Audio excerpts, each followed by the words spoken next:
Hey, what's up? What's going on, American truckers? I hope all of y'all are doing great out there. Welcome to Trucking with Old Snapper. Of course, I'm Old Snapper. Uh, as some of y'all know, I was going to be changing over from Crete, going over to Lone Star Transportation. I was wanting a change of freight, but due to really a whole chain of events, I changed my mind on that, so I did not go there. Um, One being the guy I was talking to, the driver I did get a hold of that worked for him, like day before yesterday, he kind of slipped up on what he makes.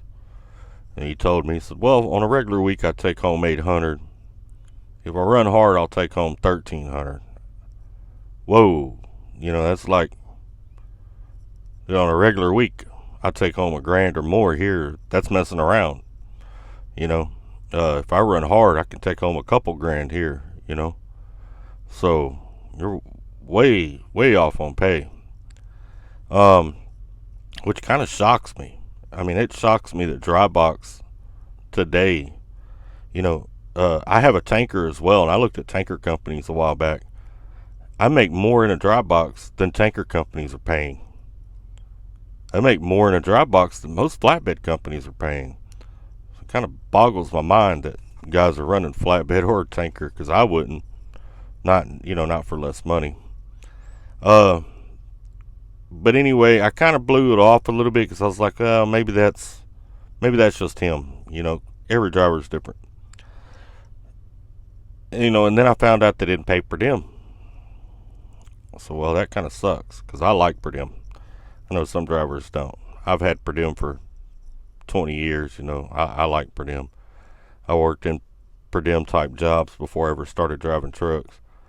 Um, so that one was a little bit of a hit. I was getting towards the end of my string. Then they told me that the insurance was like $500 a month for just me. Well, I have me plus I have child support, so I got two kids I have to keep insurance on.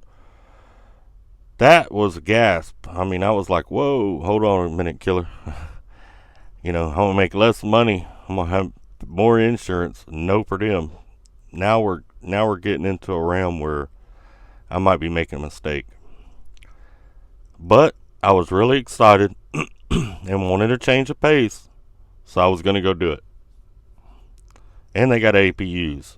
And as those of y'all know that know me, I love APUs. I sleep better with them. I'm more energized, uh, more comfortable in a truck that has an APU. But anyway, CB picking up a little interference there.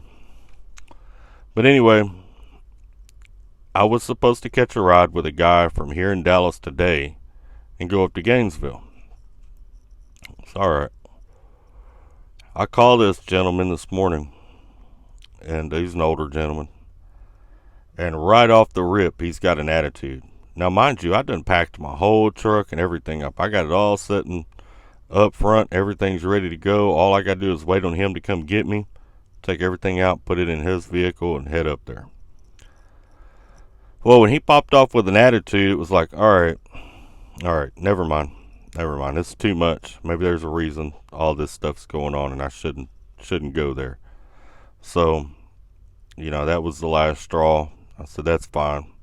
So now I've spent the whole day unpacking everything back into my truck. I've basically burned my time off because this was going to be my time off.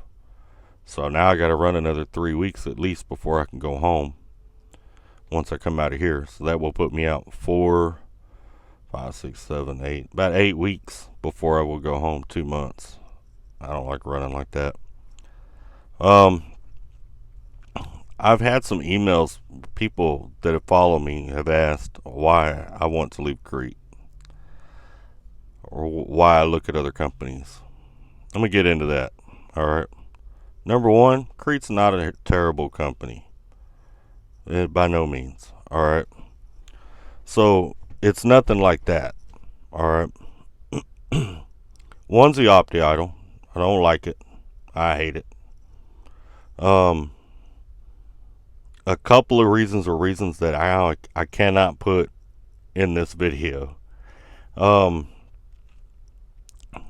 and then, you know, if I go OTR, I've got to run the Northeast all the time. If I stay on Mid-South, I got to deal with the driver manager. Here we call them asset managers. But that literally I can never get a hold of. It's hours before I hear anything. I mean, heck, the other day my truck broke down. They put me in time off status. My truck was in the shop, you know. Um, One time I was looking for an empty up in Omaha. It was 7 hours waiting for her to get back to me with the location on an empty. You know, so, and their Mid-South region is not really Mid-South. It's OTR minus the East Coast and West Coast. You won't touch an ocean. None of the states that touch the Atlantic Ocean, none of the states that touch the Pacific Ocean. Pretty much everything else is in your zone. Okay? You take a 2 or 3 cent per mile cut to go to Mid-South, and then you run OTR freight.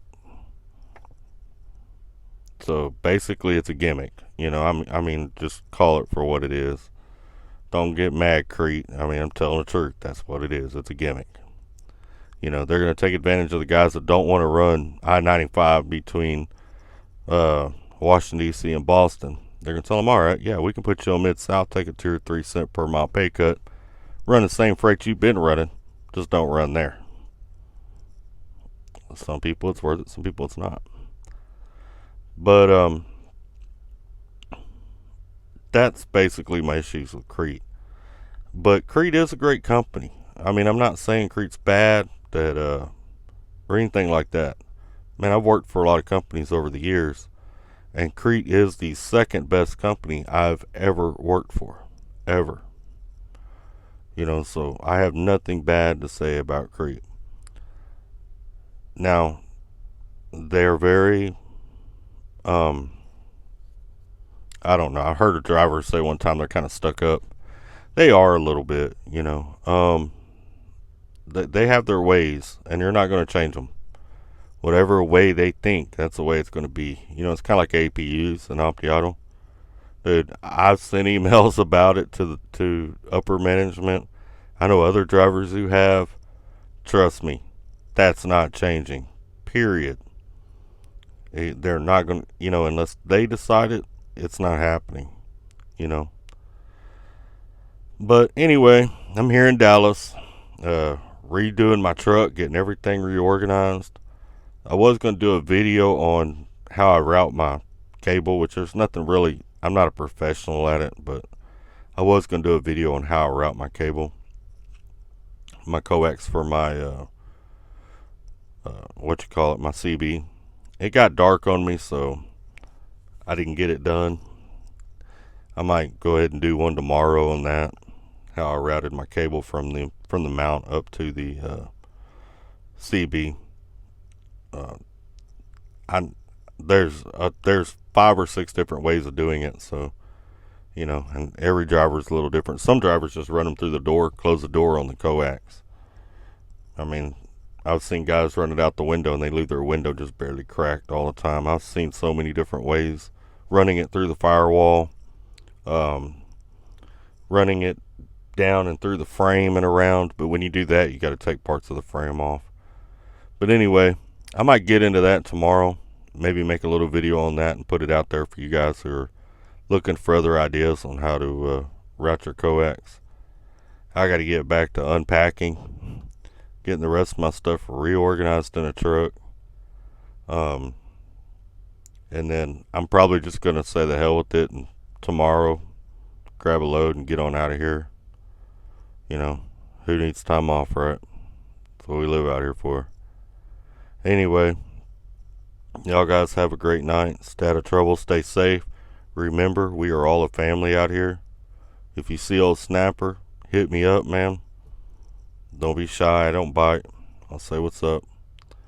And y'all take care.